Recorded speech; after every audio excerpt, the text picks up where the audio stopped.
ശ്രീ റെജി ലോക്കോസ്, ഭരണഘടന പൊളിച്ചെഴുതണമെന്നല്ല RSS കാര്യമായി ആവശ്യപ്പെട്ടത്. അത്തരത്തിലുള്ളൊരു വ്യാഖ്യാനം ഇപ്പോൾ കൊടുക്കുന്നുണ്ട്, പ്രത്യേകിച്ച് കോൺഗ്രസ് ഇടതുപക്ഷ ഹാൻഡിലുകളിൽ.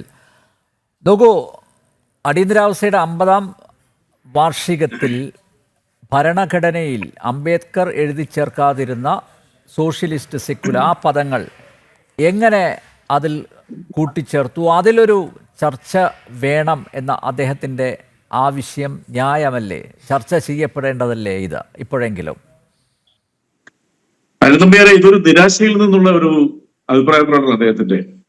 കാരണം എന്താ വെച്ചാൽ 2024 ലോക്സഭാ തെരഞ്ഞെടുപ്പിൽ പ്രഖ്യാപിതമായിട്ടുള്ള അല്ലെങ്കിൽ അപ്രഖ്യാപിതമായിട്ടുള്ള കോൺഗ്രസ് അല്ലെ BJPയുടെ നയം 400 സീറ്റിലേക്ക് ഒറ്റയ്ക്ക് ഭൂരിപക്ഷം കിട്ടിയാൽ തങ്ങൾ ഭരണഘടന മാറ്റി എഴുതും, 1 നേഷൻ 1 ഇലക്ഷൻ, അതുപോലെ തന്നെ ഇന്ത്യ ഒരു ഹിന്ദു രാഷ്ട്രമായിട്ട് മാറ്റും, അതുപോലെ തന്നെ ഒരു പ്രസിഡൻഷ്യൽ സമ്പ്രദായത്തിലേക്ക് കൊണ്ടുവരാനുള്ള സാധ്യതയുണ്ട്. ഇതെല്ലാം അപ്രഖ്യാപിതമായിട്ടുള്ള അവരുടെ പ്രഖ്യാപനങ്ങളായിരുന്നു. അതൊരു കർണാടക MP പരസ്യമായിട്ട് പ്രഖ്യാപിച്ചു.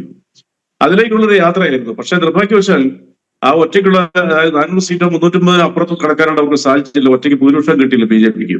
അങ്ങനെ വന്നിരുന്നുവെങ്കിൽ പണ്ട് ഈ പറയുന്ന ബഹുമാനപ്പെട്ട നമ്മുടെ അംബേദ്കർ നമ്മുടെ ഭരണഘടനാ ശില്പി തന്നെ പരസ്യമായിട്ട് പറഞ്ഞിട്ടുണ്ട്. അദ്ദേഹം പറഞ്ഞത് എന്താണ്? കാലാനുസൃതമായി ഇന്ത്യൻ ഭരണഘടനയിൽ മാറ്റങ്ങൾ വരുത്താനായിട്ട് ഭരണഘടനാ ഭേദഗതി വരുത്താവുന്നതാണ് എന്ന് അദ്ദേഹം പറഞ്ഞു. അതായത് ലോകത്തിൽ ഏറ്റവും കൂടുതൽ ഭരണഘടനാ ഭേദഗതി വരുത്തിയിട്ടുള്ള 2 രാജ്യങ്ങളിലൊന്ന് ഇന്ത്യ. എനിക്ക് തോന്നുന്നു 106 തവണ ഇന്ത്യയുടെ ഭരണഘടന ഭേദഗതി വരുത്തിയിട്ടുണ്ട്. ഓരോ ഭരണഘടനാ ഭേദഗതി ഇന്ത്യയുടെ ജനാധിപത്യത്തിന്റെ അടിത്തറ കുറച്ചുകൂടി സ്ട്രോങ് ആക്കുകയും ചെയ്തത് തന്നെയല്ല. കാരണം 3/2 ഭൂരിപക്ഷത്തോടുകൂടി 2 ഹൗസിലും അത് പാസ്സാക്കി എടുക്കണം. അപ്പോൾ സ്വാഭാവികമായിട്ടും സെക്യുലറിസവും നേരത്തെ ഇവിടെ ദത്താഴത്തെ ഹസ്ബല്ലേ അദ്ദേഹത്തിന്റെ പ്രസംഗത്തിൽ പറഞ്ഞ ഈ സെക്യുലറിസവും മതേതരത്വവും സോഷ്യലിസവും അടിയന്തരാവസ്ഥക്കാലത്ത് ആഡ് ചെയ്തതാണ്. അത് നേരത്തെ ഇല്ലായിരുന്നു. അത് ചർച്ച ചെയ്യപ്പെട്ടെന്നുള്ള വിവാദ പ്രസ്ഥാനം നടത്താൻ കാരണം ഈ 2 കടമ്പയും കടന്നിട്ട് വേണം മറ്റ് അവരുടെ ആശയങ്ങൾ ഇന്ത്യയിൽ അടിച്ചേൽപ്പിക്കുക എന്നുള്ള ഒരു വസ്തുതയാണ്. അത് നടക്കാത്തതിനുള്ള നിരാശയാണ് ദത്താഴത്തെ ഹസ്ബല്ലയുടെ വാക്കുകളിൽ വന്നിരിക്കുന്നത്. RSSന്റെ ആശയങ്ങൾ രാജ്യത്തെ അടിച്ചേൽപ്പിക്കുക എന്നുള്ള ഒരു സിമ്പിൾ പോളിസിയാണ് BJPക്കുള്ളത്. വാസ്തവം പറയുകയാണെന്നുണ്ടെങ്കിൽ ഇതാണ് അതിന്റെ വസ്തുത എന്ന് പറയുന്നത്. അപ്പോൾ നമ്മൾ മനസ്സിലാക്കേണ്ട കാര്യം പറയാം. പണ്ട് ഇതുപോലെ തന്നെ നമ്മുടെ അംബേദ്കർ പറഞ്ഞിരിക്കുന്ന വലിയ പ്രസക്തമായ ഒരു വാക്കുണ്ട്. പ്രസക്തമുണ്ടോ അപ്രസക്തമാണെന്നുള്ളത് ഞാൻ വിവരിക്കാനാണല്ലോ. പക്ഷെ അദ്ദേഹം പറഞ്ഞത് സംവരണം, ഇന്ത്യ ആ സംവരണത്തിന് വേണ്ടാത്ത സാഹചര്യത്തിൽ സാമ്പത്തികമായിട്ട് എല്ലാ തരത്തിലുള്ള ആൾക്കാർക്കും പാകപ്പെടുമ്പോൾ, അതായത് സോഷ്യലിസം വർക്കൗട്ട് ചെയ്യുമ്പോൾ സംവരണം പോലും വേണമെങ്കിൽ ഒഴിവാക്കാം എന്നും അദ്ദേഹം പറഞ്ഞിട്ടുണ്ട്.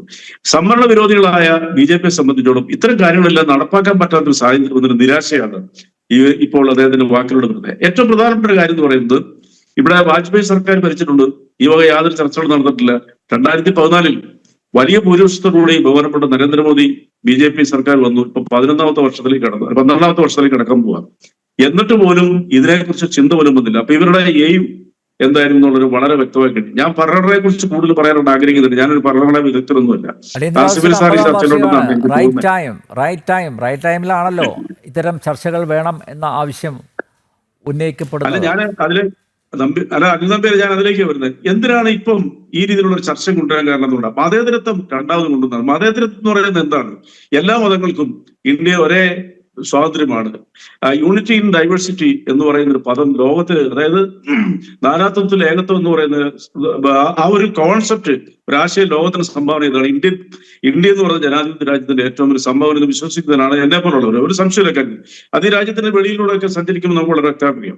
195 രാജ്യങ്ങളിൽ UN-ലുള്ളപ്പോൾ ഏതാണ്ട് 112 രാജ്യങ്ങൾ മതം അവിടെ എഴുതി വെച്ചിട്ടുണ്ട്. ഇന്ന മതത്തിലാണ് ഞങ്ങൾ വിശ്വസിക്കുന്നത്, അല്ലെ ഇന്ന മതമാണ് ഇവിടുത്തെ ശ്രേഷ്ഠ മതം എന്ന്. ഇൻക്ലൂഡിങ് അമേരിക്ക സഹിതം. അമേരിക്കയിൽ അങ്ങനെ മതം എഴുതി വെച്ച കാര്യം പരസ്യമായിട്ട് പറയുന്നില്ലെങ്കിലും അല്ല ചർച്ച ചെയ്യപ്പെടുന്നില്ലെങ്കിലും യൂറോപ്യൻ രാജ്യങ്ങളും മറ്റു പല രാജ്യങ്ങളും എഴുതി വെച്ചിട്ടുണ്ട്. ഓൾ ഓവർ അറേബ്യൻ ഗൾഫ് രാജ്യങ്ങൾ, അറേബ്യൻ രാജ്യങ്ങൾ. പക്ഷെ ഇന്ത്യയുടെ ഏറ്റവും ഒരു പ്രത്യേകത മതേതരത്വമാണ്. ഒരുപക്ഷെ അടിയന്തരാവസ്ഥക്കാലത്ത് ആയതുകൊണ്ടായിരിക്കാം ഇത്തരം വിമർശനം വരുന്നത്. അടിയന്തരാവസ്ഥക്കാലത്ത് ഈ കോൺഗ്രസ് സർക്കാർ ചെയ്ത ഏറ്റവും വലിയ നല്ല കാര്യം എന്ന് പറയുന്നത്, അല്ലെങ്കിൽ അംബേദ്കർ പണ്ട് ഭാവനയിൽ കണ്ടിരിക്കുന്ന, അല്ലെങ്കിൽ നേരത്തെ ഇവിടെ ആരോ പറയുന്നത് കേട്ടു, ഞാൻ വൈകി വന്നോണ്ട് എനിക്ക് മനസ്സിലായി. എനിക്ക് തോന്നുന്നു ശ്രീജിത്ത് പണിക്കലാന്ന് തോന്നുന്നു എന്റെ സുഹൃത്ത് പറഞ്ഞനുസരിച്ച്. അദ്ദേഹം പറഞ്ഞ എന്താണ്, പിന്നെ ജവഹർലാൽ നെഹ്റുവിന്റെയും അംബേദ്കറുടെയും കാലഘട്ടങ്ങളിൽ പോലും ചിന്തിക്കാത്ത കാര്യങ്ങളാണ് ഇവിടെ ആഡ് ചെയ്തെന്നാണ് പറഞ്ഞത്. ഒരുപക്ഷെ അന്ന് ചിന്തിക്കാത്ത കാര്യങ്ങൾ പിന്നീട് ചിന്തിക്കേണ്ട സാഹചര്യം ഉണ്ടായി. BJP പോലുള്ള ഒരു ഒരു ഒരു ഹിന്ദുത്വ രാഷ്ട്രീയ പ്രസ്ഥാനം ഇന്ത്യയുടെ ഭരണഘടന ഭേദഗതി ചെയ്തുകൊണ്ട് ഹിന്ദു രാജ്യമായിട്ട് മാറ്റാൻ സാധ്യതയുണ്ടെന്നുള്ള ഒരു പ്രഡിക്ഷൻ ആയിരിക്കാം, അല്ലെ ആ വർഗീയവാദികൾ ഇവിടെ കൂടണം എന്നുള്ളൊരു പ്രഡിക്ഷൻ ആയിരിക്കാം അന്ന് അത് എഴുതി വെക്കാൻ കാരണം. അടിയന്തരാവസ്ഥയെ പിന്നെ എതിർത്തുകൊണ്ട് ഒരു സമ്മേളനം നടത്താനുള്ള ധാർമ്മികത പോലും, അല്ലെങ്കിൽ ആ ഓർമ്മദിനത്തെ ഓർമ്മിപ്പിക്കാൻ പോലുള്ള ധാർമ്മികത പോലും സത്യത്തിൽ BJPക്ക് ഇല്ല. BJP ഇപ്പൊ നടപ്പാക്കിക്കൊണ്ടിരിക്കുന്നത് എന്താണ്? BJP കഴിഞ്ഞ എസ്പെഷ്യലി ഇൻ ബിറ്റ്വീൻ 2014 to 2019 ഇന്ത്യയിൽ ഒരു അപ്രഖ്യാപിത അടിയന്തരാവസ്ഥയായിരുന്നു. നിങ്ങളൊരു കാര്യം ഞാൻ പറയാം, ഇന്ത്യൻ ജനങ്ങളെ കാര്യങ്ങൾ ധരിപ്പിക്കുന്നതിൽ നിഷ്പക്ഷത പാലിക്കേണ്ട മാധ്യമങ്ങളെ പോലും ഊരുവർക്ക് ഏർപ്പെടുത്തി. ലോകത്തിലെ 153-ാം സ്ഥാനമാണ് മാധ്യമ സ്വാതന്ത്ര്യത്തിൽ ഇന്ത്യയിലുള്ളത്. അത് ഞാൻ പറഞ്ഞു കൊടുത്തിരിക്കട്ടെ. ഇന്ത്യയുടെ ചുറ്റുമുള്ള രാജ്യങ്ങളിൽ എസ്പെഷ്യലി മ്യാൻമാർ, പാകിസ്ഥാൻ പോലും നമ്മളെക്കാൾ എത്ര ഭേദപ്പെട്ട നിലയിലാണ്. അങ്ങനെയുള്ള രാജ്യത്ത് മാധ്യമങ്ങളെ വിലയ്ക്ക് വാങ്ങി, അല്ലെങ്കിൽ മാധ്യമങ്ങൾക്ക് വിലക്ക് ഏർപ്പെടുത്തി ഈ രാജ്യത്തെ ഞാൻ നേരത്തെ പറഞ്ഞ കാര്യങ്ങളിലേക്ക് എത്തിക്കാനായിട്ട് നടത്തിയപ്പോൾ അടിയന്തരാവസ്ഥയ്ക്ക് ശേഷം ഇന്ത്യയിലെ ജനങ്ങൾ വിധി എഴുതുപോലെ എക്സാക്ട് അതിനോടടുത്ത ഒരു വിധി ഈ 2024 വന്നപ്പോൾ സ്വാഭാവികമായിട്ട് അവർക്കുണ്ടായിരുന്ന നിരാശ. ഇന്ത്യയുടെ പ്രധാനമന്ത്രി ബഹുമാനപ്പെട്ട നരേന്ദ്രമോദി രാജസ്ഥാനിൽ 2 സ്ഥലങ്ങൾ പ്രസംഗിച്ചെന്താ, ഞാൻ ആ വർഗീയ ചൊവ്വയുള്ള പ്രസംഗത്തിലേക്ക് പോകുന്നില്ല, അത് ഇന്ത്യയിൽ എല്ലാവർക്കും അറിയാം. പക്ഷെ അദ്ദേഹം പറഞ്ഞെന്താ, 400 സീറ്റോട് കൂടി ഇന്ത്യയിൽ അധികാരത്തിൽ വരും. ഇന്ത്യയിലെ ഏറ്റവും വലിയ ന്യൂനപക്ഷ സമുദായമായിട്ടുള്ള പേര് പറയാതെ കണ്ട മുസ്ലിം സമുദായത്തിനെ സൂക്ഷിച്ചിരിക്കണം എന്ന് അദ്ദേഹം പറഞ്ഞു. അപ്പോൾ അങ്ങനെ ഒരു ഭൂരിപക്ഷത്തിലേക്ക് വന്നിരുന്നെങ്കിൽ ഈ രാജ്യത്തിന്റെ അവസ്ഥ എന്തായിരിക്കും നമുക്ക് ചിന്തിക്കാവുന്ന കാര്യമല്ലേ ഉള്ളൂ.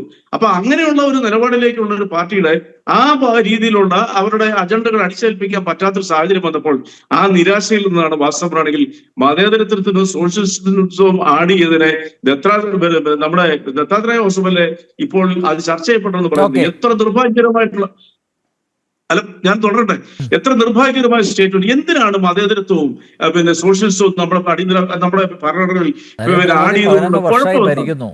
എന്നിട്ട് എന്ത് സംഭവിച്ചു രാജ്യത്തെ ന്യൂനപക്ഷത്തിന്?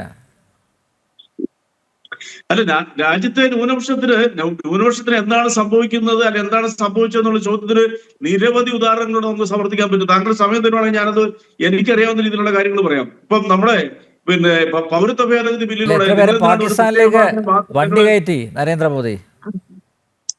അല്ല, ഞാൻ പറയുമ്പോൾ മാത്രം എന്തിനാണ് അല്ലെന്ന പേര് തടയുന്നത്? അത് ശരിയായിരുന്നല്ലോ. ഇവിടെ വളരെ ഹെൽത്തി ആയിട്ടുള്ള ഡിസ്കഷൻ. അല്ല വളരെ ആരോഗ്യകരമായ ചർച്ചയാണ് നമ്മുടെ പ്രോഗ്രാം. ഞാനൊരു ഭരണഘടനാ വിദഗ്ധനല്ല, എങ്കിലും അത് 2 പ്രാവശ്യം വായിച്ചിട്ടുണ്ട്. അപ്പൊ ഞാൻ പറയാൻ കാരണം വെച്ചാല് ഈ രാജ്യത്തെ പിന്നെ RSSന്റെ പിന്നെ അവരുടെ വേദഗ്രന്ഥത്തിൽ തന്നെ അവർ അവകാശപ്പെടുത്താൻ എഴുതി വെച്ചിരിക്കുന്നതല്ല ഈ രാജ്യത്തിന്റെ അൾട്ടിമേറ്റ് എയിം എന്ന് പറയുന്നത്, അല്ലെങ്കിൽ പുറത്താക്കേണ്ടവരിൽ 1-ാം സ്ഥാനം കമ്മ്യൂണിസ്റ്റ്, 2ാമത് മുസ്ലിം, 3ാമത് ക്രിസ്ത്യൻ എന്നുള്ളതാ.